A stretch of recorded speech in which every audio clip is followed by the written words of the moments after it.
Amerika Artı kanalına hoş geldiniz sevgili izleyenler. Furkan Hocam sen de hoş geldin. Merhaba, hoş bulduk. Evet, bugün tarihi bir gün yaşandı. Biz de o gün çekimlerimizi yapıyoruz. 2 Nisan önemli bir gün dedi Trump. Bekleyin dedi. Her şey çok güzel olacak dedi. Ve açıklamasını saatler önce yaptı. Sıcağı sıcağına yapıyoruz bu çekimi.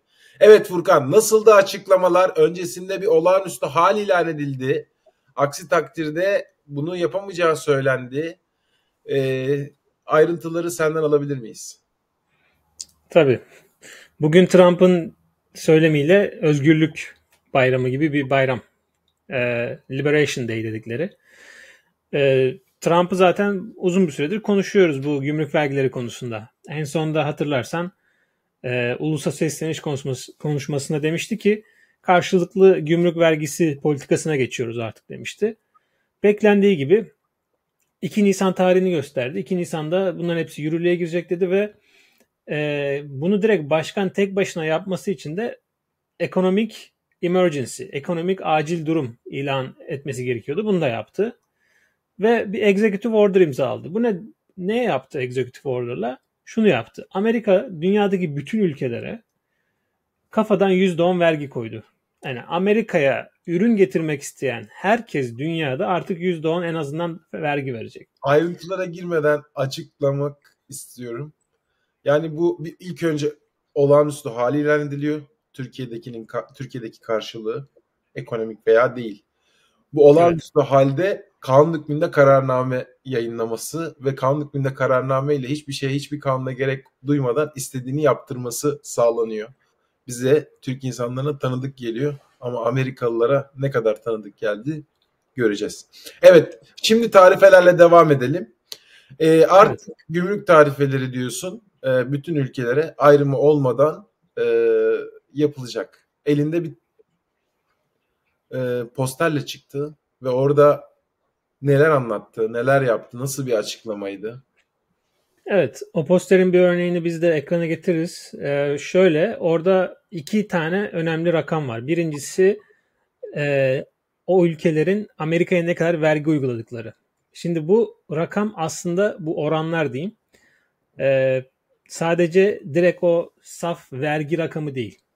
Nasıl bir şey? Amerika Ticaret Bakanlığı bir hesaplama yapmış. İşte atıyorum Çin'le arasındaki vergiyi şöyle hesaplamış. Yani Çin'in uyguladığı gümrük vergisi artı işte mesela Çin'in bazı regülasyonlarından dolayı oraya ürün ithal edememe, ihraç edememe veya işte kur manipülasyonları var mı?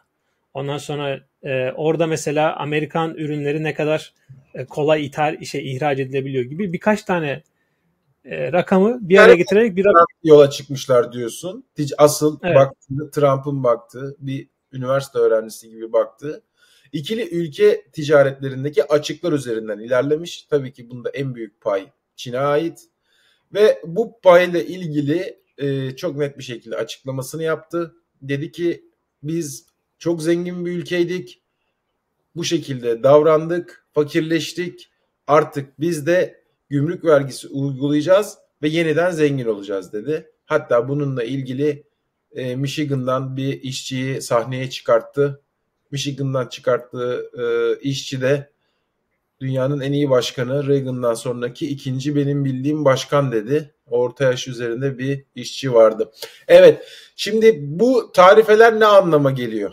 Sen bunları bir kere kanuni ve hukuki olarak yapması ile ilgili hukuksal bir süreç gerçekleşebilir mi? Yine içeriğine girmeden önce onu da öğrenmek istiyorum. Bir başkanlık kararnamesi olağanüstü hal açıklanmışken mahkeme kararıyla durdurulma ihtimali var mı? Yok, genelde yani bu tarz ticaret konularında daha çok executive yani yürütmenin üstüne düştüğü için bu görev öyle bir şey beklemiyorum. Bir ayrıntı vermeyi unuttum bu hesaplama konusunda. Dikkat ettiysen rakamlarda diyor ki bize uygulanan tarife atıyorum %50 ise kendi uygulayacakları tarife %25 yani yarısı. Evet. Onu da Genel. şöyle söyledi Trump. Ben iyi bir adam olduğum için hani sizin üstünde çok gitmek istemiyorum. O yüzden yarısını yapıyorum. Size kıyak geçiyorum dedi.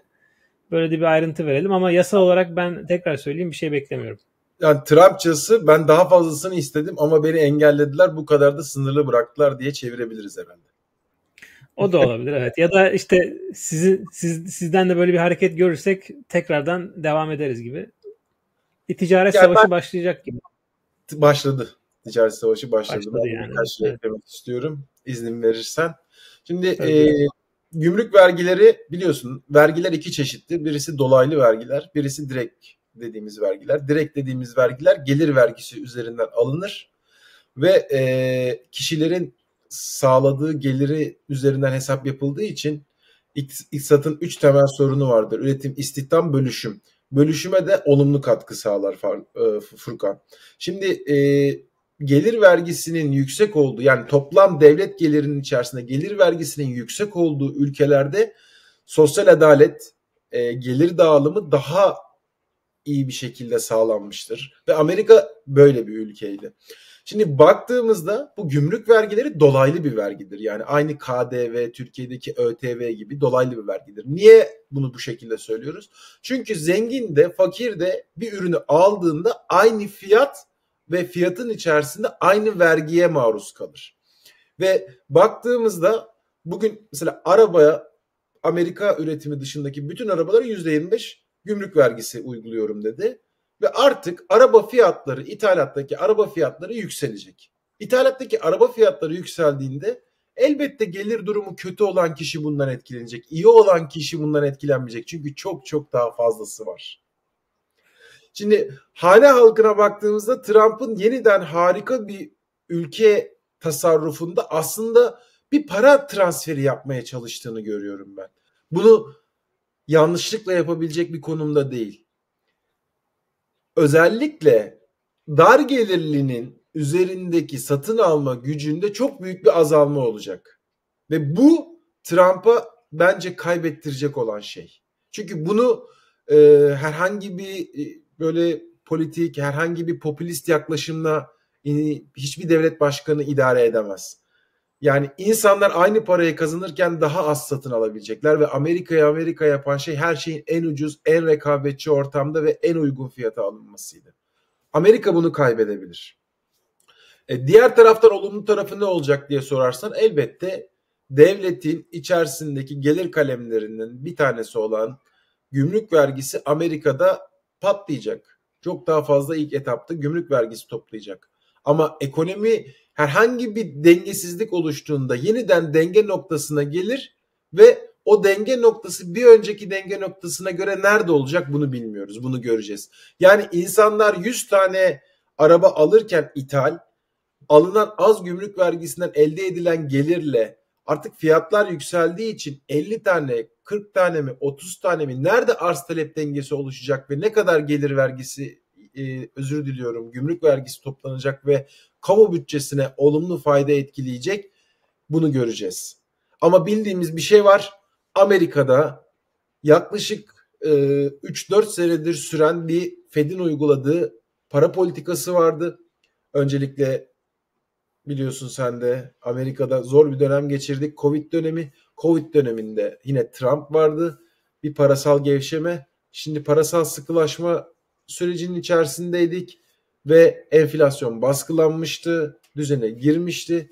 Bugünden sonra artık böyle bir şey söz konusu değil ne yazık ki ve bambaşka bir maliye politikasıyla karşı karşıyayız ve bunun karşılığında Fed ne yapacak? Piyasalar nasıl tepki verecek? Bunların hepsini göreceğiz. Olumlu bir tarafından da bahsetmek istiyorum. Evet, çok büyük bir zorlukla karşılaşacak. Eğer bunda tutarlı olursa, çok fazla bir değişikliğe gitmezse, yeni dengesi noktası oluştuğunda tabii ki üretimde artış bekliyoruz. Üretimde artışla birlikte istihdamda artış söz konusu olabilir. Ama Çin noktasında olabilir mi? Elbette Çin'in politikaları, Çin'deki insanların ne kadar özgür olduğuyla alakalı bir durum söz konusu olacaktır yine. Çünkü bulunduğumuz ülkeyle Çin arasında çok büyük bir farklılık var. Trump mı Çin Amerika'yı yaklaştıracak, yoksa Çin mi zenginleştikçe Amerika anlaşacak? Aralarındaki bu ticari savaşı artık global bir savaşa çevirdi Trump. Artık dünyada yeni bir nokta olacak. Dünyada yeni bir denge oluşacak. Özellikle Avrupa Birliği, Almanya buna nasıl tepki verecek? Bu ekonomik fırtınadan hangi gemiler en az hasarla çıkacak? Bunu göreceğiz. Ama bildiğimiz bir şey var. Bu fırtına sınırlı bir fırtına ve bu fırtınayı Trump başlattı. Başlatmak zorunda mıydı bilmiyorum. Başlattıktan sonra mutlu olacak mı bilmiyorum. Ama bildiğim bir şey var. Az düşük gelir grubuna ait insanlar bundan hiç memnun bir şekilde ayrılmayacaklar. Ve elbette bu seçimi Trump yaptı. Amerika'nın seçimi de Trump'tı. Demokrasilerde bunları yaşayarak göreceğiz diyorum. Ve sözü tekrar sana bırakıyorum. Kusura bakma, çok konuştum. Şimdi sen Trump'ı artık yakından tanıyan bir insansın ve açıklamalarını yakından takip ediyorsun. Bu açıklama ile ilgili, bu gümrük tarifeleriyle ilgili açıklama ile ilgili bir tutarsızlık sezdin mi? Çünkü herkes Trump'ın ne kadar tutarsız olduğundan bahsediyor. Oysa gelmeden önce de, geldikten sonra da gümrük vergileriyle yattık, gümrük vergileriyle kalktık. Sence tutarlı bir başkana mı sahibiz? Bence yani gümrük vergisi konusunda özellikle Trump'ın bu konuda daha fazla tutarlı olduğu bir konu yok. Öyle söyleyeyim. Yani Trump'ın 20-30 yıl önceki mülakatlarını izleyin. Aynı şeyden bahsediyor. Gümrük vergisi lazım diyor. Bu ülke diyor işte üretim kaçıyor bu ülkeden diyor. Yani aynı muhabbetler. O yüzden bu aslında biraz da kişisel bir amaç. Yani bunu yapmak istiyordu hep. İlk dönem çok yapamadı. Aslında gene biraz yaptı ama asıl yapmak istediği şey buydu ve şunu da benim açımdan önemli yani. Burada Trump bence bunda ısrarcı olacak. Çünkü yani şunu da umursamıyor gibi. Diğer konumuza da biraz atlayacağız belki ama yani tamam 2 sene sonra ara seçimde belki bir cumhuriyetçilerde bir kayıp yaşanabilir ama yani ben zaten 4 yıl baştayım. Yani 4 yıla ne ola? Bakalım ne ola gibi. Evet. Kesin baştayım zaten diyor. Hani zaten onun da amacı o. Diyor ki yani kısa vadede bir tepki çekecek ancak uzun vadede üretim geri gelecek. O yüzden de bir kazanç, net kazanç. Ama insanlar da şunu düşünüyor. Şimdi mesela Amerika'nın doğu yakasında üretimi Çin'e kaymış bir sürü kapanmış fabrika var. Evet. Ya bu fabrikalar böyle şey değil ki yani yarın git ışıkları aç başla değil. Yani bu fabrikaların tekrardan açılması, düzene sokulması, oraya alınan malların tekrardan source edilmesi lazım. En azından O daha yüzden öncesinde bir yatırım bütçesi oluşturulması lazım, öyle değil mi? En az 3 senelik, 4 evet. senelik. Bunların zaten bütçeleri belli. Evet, aynen öyle. Yani o yüzden hani tamam bu mesela dediğin gibi bir de kısa vadede belki bir gelir kaynağı olacak ama üretim veya pardon harcamalar azalınca ne olacak? Şimdi Fed muhtemelen faizleri düşürmeyecek. Yani o zaman bu sefer de resesyon korkusu olabilir. İnsanlar birden harcamayı bırakırsa. Onları göreceğiz. Zaten Bunları göreceğiz. düşürmeyi Evet. zaten artık konuşmamıza gerek yok. Baskılamak için bu oluşacak olan enflasyonun üzerinde bir politika faizi oluşturmak zorunda Furkan. Ve hani onları yaşayarak göreceğiz. Bu kadar hani bu şimdi aynı anda hepsiyle mücadele edemediğin 3 problemden bahsettim. Üretim, istihdam, bölüşüm. Bölüşümü tamamıyla gözden çıkartmışa benziyor. Üretim ve istihdamın üzerine yoğunlaşmış gözüküyor.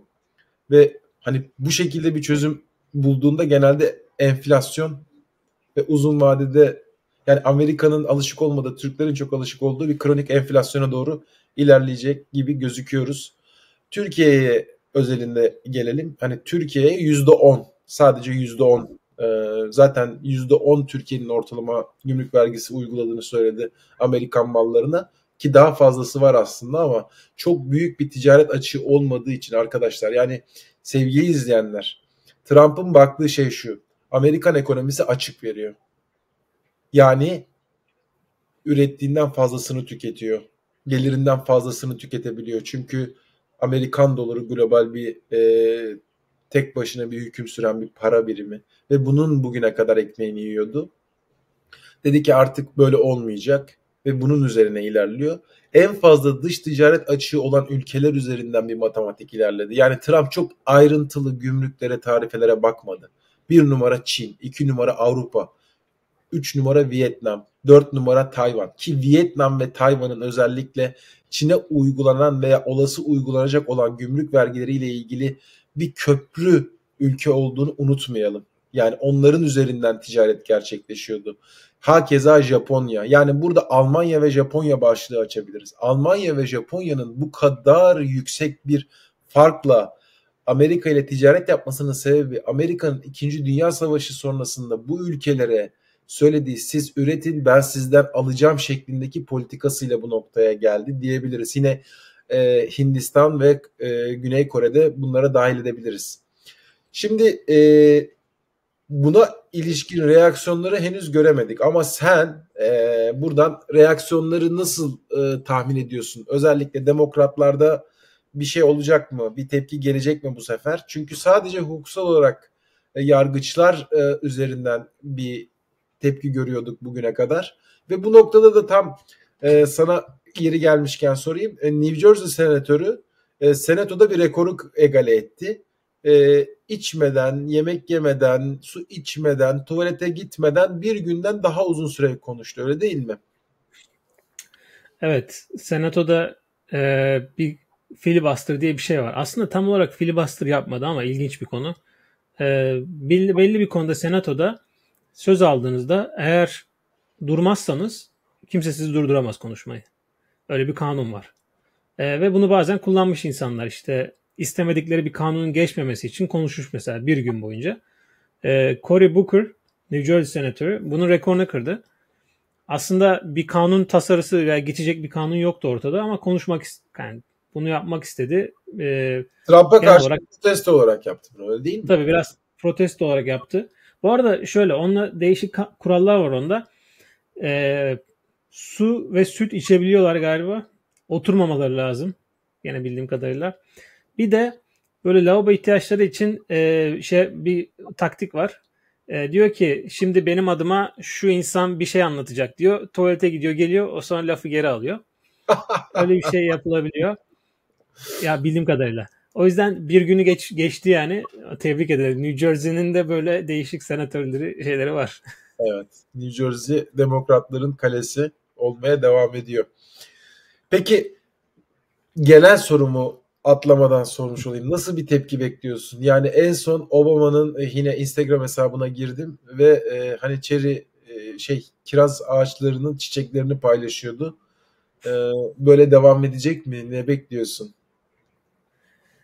Şöyle aslında sesler duyuyoruz ama ortak bir ses duymuyoruz. Biraz öyle bir mesele var. Tabii ki de burada en çok gene söz alanlardan bir tanesi işte mesela Bernie Sanders gibi daha böyle partinin ileri görüşlü insanları diyelim.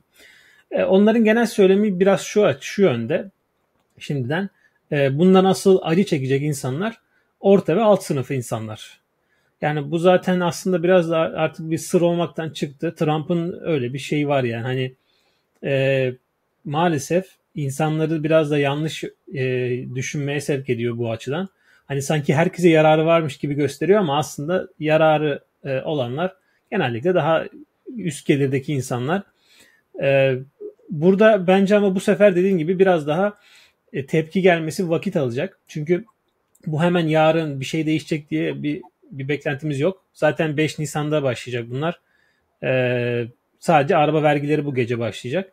Bizim konuştuğumuz gece. Şöyle hani burada mesela buradan sonra artık birkaç ay sonra biz yavaş yavaş görmeye başlayacağız nasıl bir etki olduğunu. Yani hemen yarın zam belki beklemeyiz ama birkaç gün içerisinde arabalarda aslında gördük şimdiden de biraz da spekülasyon o. Yavaş yavaş markette de falan görmeye başlayacağız. Ya tam bu noktada yeri gelmişken sormak istiyorum sana. Şimdi aslında ben konuşmaya baktığımda ilk defa Trump'ın tek başına sahnede olmaktan rahatsız olduğunu ve bunu destekleyecek hareketler yaptığını gördüm. Yani bir Michigan'dan bir sendikadan 20 temsilci gelmiş birini tahtaya çıkarttı, yanına çıkarttı. Yine aynı şekilde konuşmanın ortasında G.D. Vance sordu. G.D. Vance burada mısın? Seni göremiyorum. Sen de benimle birliktesin değil mi? Yine aynı şekilde bütün bakanlar siz de hepiniz buradasınız. Biz şu an tarihi yazıyoruz. Yani böyle sanki bir sıkıntı, ilk kısa vadede sıkıntı yaratacağına da emindi, biliyordu. Hani yalnız bir şekilde de bunun altında kalmak istemiyor. Bütün hükümeti, bütün bakanlarını yanına alarak bu zorlu süreci atlatıp yeniden Amerika'yı mükemmel hale getirecek, MAGA yapacak diye düşünüyor musun? Ya evet, şimdi biraz şu da var Trump'ta, yani bu dönem özellikle geçen dönem bir önceki başkanlığına göre daha böyle taraftar insanları etrafına topladı. Hani liyakatten ziyade biraz daha ona baktı yani. O yüzden de daha öyle bir ortam içerisinde olması normal ve ona yönelmesi de normal yani. Çünkü Trump da şunun farkında, yani artık kontrol ellerinde ve yani kabinesi ona karşı çıkmadıkça aslında kolay kolay istemediği hiçbir şeyi yaptıramazlar veya istediği her şeyi yaparlar yani. Yani eğer bir sıkıntı olursa çok rahatlıkla yemenebileceği bir kendi seçimlerinden ibaret bir grubu var. Bir çalışma arkadaşı topluluğu var diyebiliriz. J.D. Vance Tabii. gelmişken bu yeni Grönland gezisinden bahsetmek ister misin?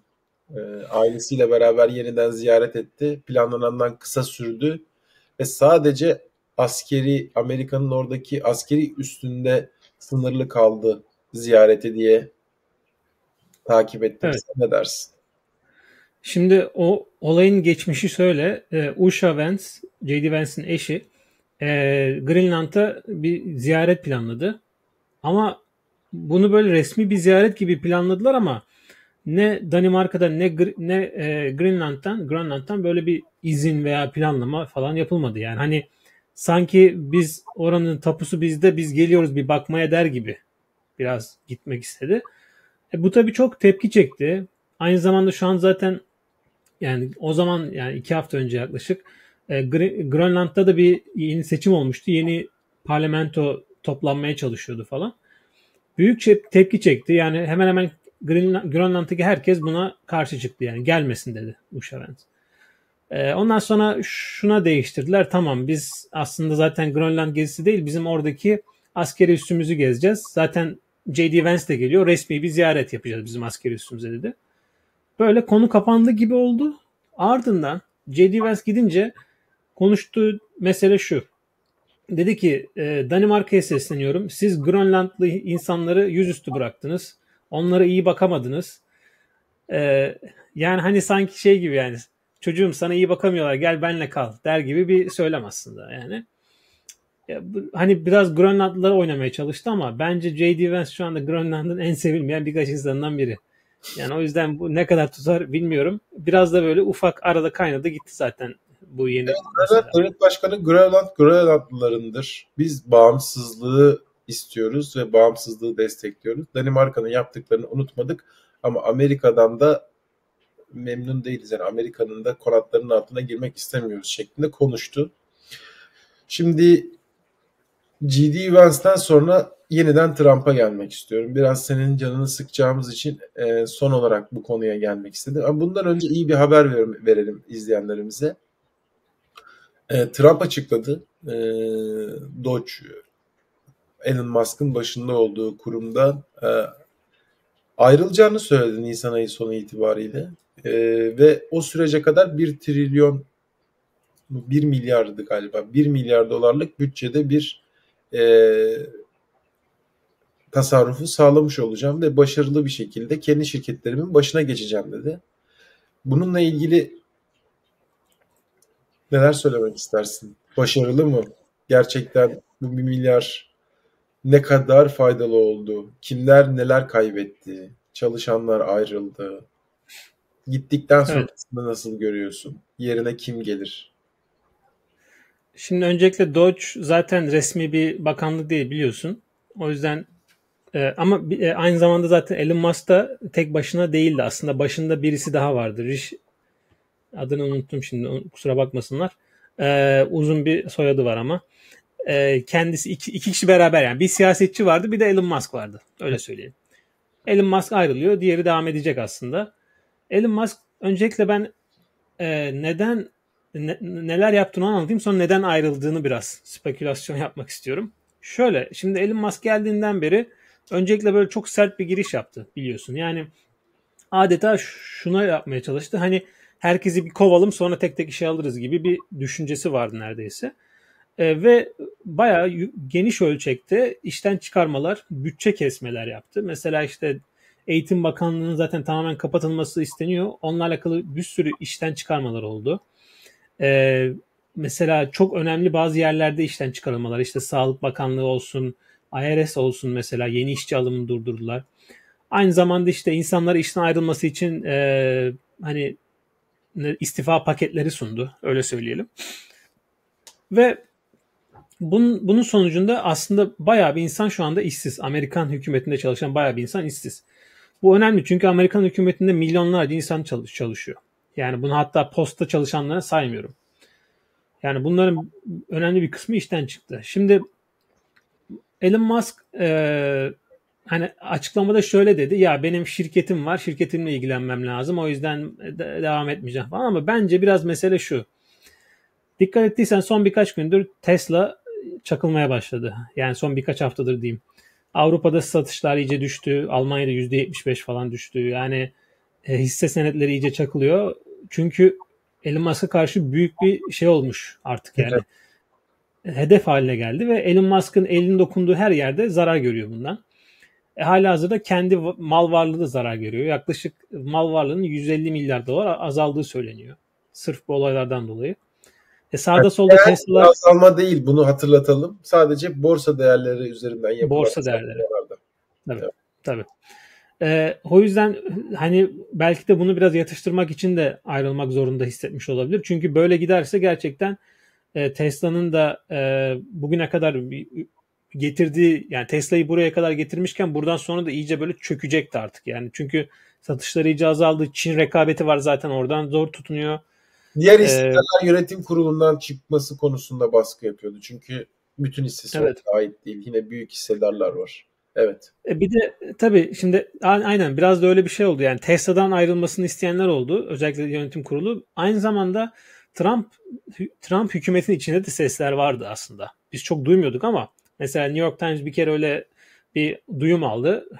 Güvenilir olduğunu tahmin ediyoruz biz de. Orada mesela Marco Rubio ile atıştığı söyleniyor yani hani. Ki zaten çoğu insan da eleştiriyordu Musk'ın seçilmiş bir insan olarak oraya gelmediği için eleştiriyordu. O yüzden böyle bir karar alındı. Tabii bu Doge aynı hızda devam edecek mi? O biraz soru konusu şu anda. Kapatılabileceği söyleniyor. Sen de öyle o yönde mi beklentin? Şöyle bir şey yapılabilir. Yani ilk 100 gün işte biz amacımızı gerçekleştirdik. Bundan sonrası böyle devam edecek. Yani normal seyrine dönüyoruz denebilir. Hani biraz da çünkü ona atıfta bulunuldu. Yani biz amacımızı yerine getirdik. Şimdi işe dönüyoruz tekrar gibi. Yapılabilir. Onun için zaten ilk 100 günün dolmasına da az kaldı. Onu 1-2 hafta içerisinde belki hani görebiliriz. Tam olarak söylemlerinden daha iyi anlayabiliriz.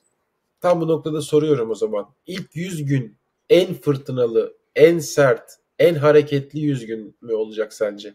Yoksa bu 100 günden sonra da Trump vites yükselterek devam eder mi? Ben şunu düşünüyorum.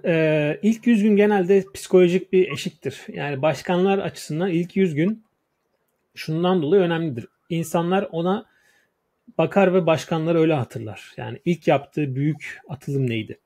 O yüzden ikinci, üçüncü 100 gününden itibaren daha işlerin böyle daha artık ateşin azalacağını ben tahmin ediyorum. Benim beklentim o yönde. Burada şu tabii olmazsa, yani dıştan bir etken olmazsa ne olabilir? İlk dönem olduğu gibi mesela Trump'a açılan davalar, Trump'ın impeach edilmesi. Onun haricinde işte ona yöneltilen değişik işte iddialar vesaire. Bu tarz dış şeyler, kaynaklı durumlar olmazsa biraz daha işlerin biraz daha artık seyrinde devam edeceğini düşünüyorum. Bence en yoğun yaşadığımız zaten başkanlık dönemlerinden birini yaşadık. Gerçekten böyle roller coaster gibi başımızı kaldıramadık. Öyle de söyleyelim. Evet. Senin moralini bozmak için sona sakladım. Trump Evet. Ağzındaki baklayı çıkarttı. Türkiye'deki popüler gündemde turpun büyüğünü çıkarttı. İlk 100 gün içerisinde çıkarttı ve 4 yıl boyunca sürecek bir tartışmayı tekrardan alevlendirdi. Üçüncü kez başkan olmak istemediğin ama böyle bir talep gelirse neden olmasın mantığında hareket ettiğini gördüm ben. Sen ne dersin? Çok hassassın bu konuda. Mevcut anayasaya göre başkan olamayacağını biliyoruz Furkan, ama bunun üstüne Evet. neler bekliyorsun? Yine bir olağanüstü savaş durumunda zaten başkan değişmiyor değil mi? Seçimler yapılamaz. Şimdi bu kadar üsteleyince ben bununla alakalı biraz araştırma yaptım. Yani benim şimdi üniversitede doktora hocam bunu böyle araştırdığımı, konuştuğumu görse der ki ayıp yarar, ama biz gene de konuşalım. Şimdi Trump, şimdi Amerika'da başkanlık şöyle tanımlanıyor. Başkanlık dönemi 4 yıl sonunda expire olur deniyor. Yani son kullanma tarihi biter deniyor. O yüzden oldu da 4 yıl sonra savaş, Allah korusun. Savaş oldu, seçim olamadı. Başkanın gene süresi bitiyor. Çünkü expire oluyor. O zaman ne oluyor? Atıyorum seçim yapılamadıysa yerine sıradaki kimse o geliyor. O da kimdir? J.D. Vance'tir. Şimdi böyle bir şey yapılabiliyor. Zaten söylemlerden biri de bu. Yani Trump'ın bir böyle olağanüstü hal söylemiyle bunu yapması mümkün mü? Yani dediğimiz gibi yani bu olağanüstü halde bile aslında kalamıyor. Zaten benim gene yani beğendiğim bir hukukçu şunu söyledi. Hukuk profesörü dedi ki eğer seçim yapılamazsa, üstüne bir de Trump 4 senenin sonunda ayrılmazsa Oval Office'ten, zaten bu artık bizim yani biz artık Amerika'yı bir anayasal demokrasi olarak tanımlamaktan vazgeçeriz dedi. Yani direkt buna getirdi. Hani zaten o saatten sonra dükkanı kapatıp çıkalım der gibi bence. Bence katılıyorum. Anayasayı Yani değiştirirlerse, hani bunların hepsi bir sonuçta evet. metinden ibaret. Aynen öyle. Şimdi anayasayla ilgili de iki mesele var. Birincisi değiştirseler. Şimdi değiştirmenin yolu şu. İki yolu var da asıl yapılan yolu ben söyleyeyim insanlara. Hem yani kongredeki üyelerin en az 3'te 2'sinin evet demesi lazım anayasal değişikliğe. Şu anda Cumhuriyetçilerin elinde böyle bir çoğunluk yok. Yani bunun olması için neredeyse işte 100 işte 70-80 kadar demokratın Temsilciler Meclisi'nde ve Senato'da evet demesi lazım. Ki bu olacak bir şey değil. Hadi diyelim oldu. Bu sefer de eyaletlerin 3'ünün evet demesi lazım. Eyaletlerin de 50 eyaletin yaklaşık 20 tanesi demokratların çoğunlukta olduğu eyaletler. Yani orada da o sayıya ulaşamıyorlar. Yani orada da yaklaşık 7-8 eyalet düşükler. Bu sebepten dolayı Amerika'da anayasal değişiklik yapmak neredeyse imkansız. Yani böyle uzaylı falan gelmesi lazım artık. Öyle söyleyeyim. Anca o zaman anayasal değişiklik yaparlar. Şimdi anayasal değişiklik demişken şöyle bir şey de söyleniyor. Şimdi bu Amerika'da aslında şöyle bir tarih hemen yapalım. Tarihe gidelim. Amerika'da aslında 2 dönem kuralı yoktu eskiden. Yani 1950'lere kadar yoktu. Bundan bahsettik.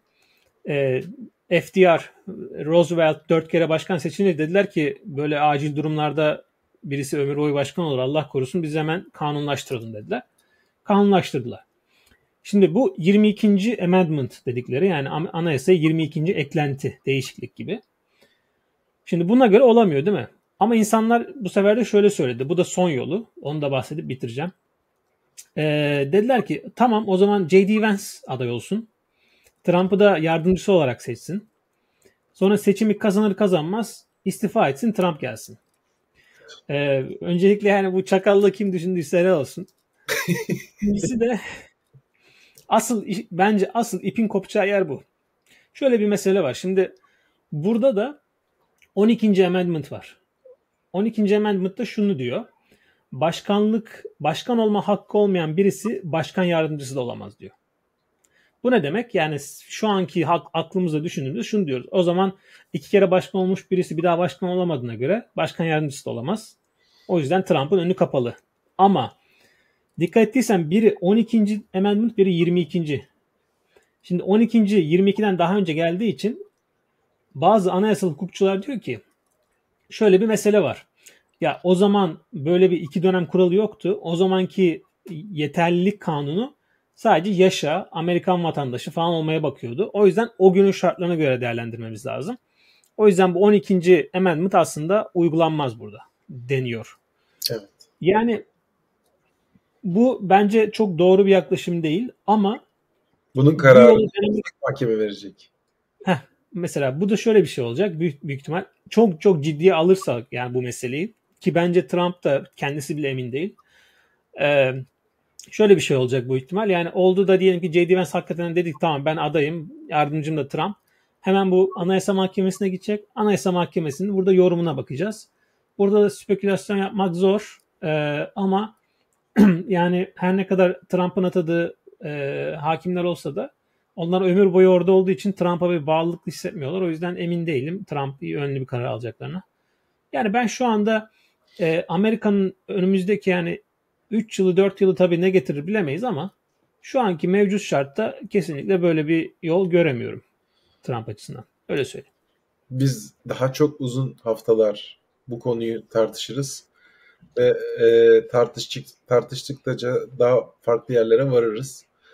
Çünkü Trump'la birlikte enteresan şeyler oluyor.